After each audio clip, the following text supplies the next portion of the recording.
Hey, Joy Blue here, and I want to tell you about the join. Specifically, I want to tell you about the outer join. So first off, I want to look at the customer table. So I'm going to select from that. And what we have here is a list of the customers that this company has. And so with the customers is an employee that's associated with them. And we also have an employee table that has those employees. So what I want to do is I want to put the customer table together with their salesman employee name. And so in order to do that, I have to join. And so I am going to join the customer table, and I'm going to join it with the employee table. And I'm going to join on the customer dot salesman employee number.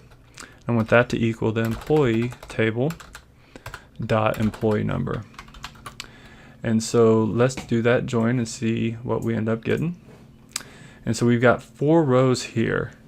And so and with each of the rows we actually have the employee that's associated with those. But now something looks a little odd to me.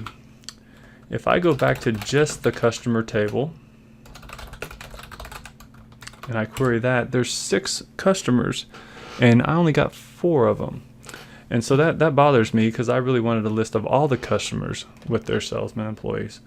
Well, what happened here is, first off, by doing just join, what I've actually done is an inner join. And so the inner join, what it does is it has to match everything.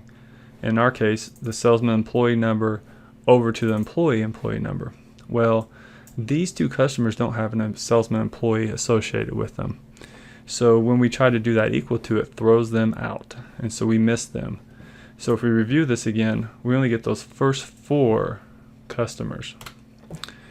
And so what I want though is I want a whole list of all the customers, even if they don't have an employee number. So in order to do that, what we need to do is what's called an outer join.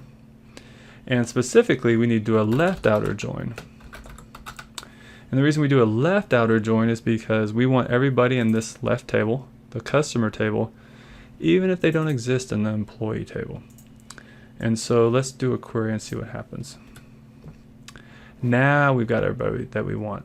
So you can see as we join over to the employee table, when it doesn't match, all we get is a bunch of nulls for the employee that's associated with that customer.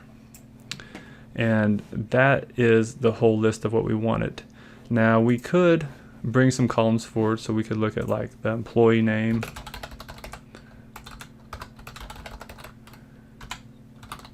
at the front of the table with the customer name. So we could look at customer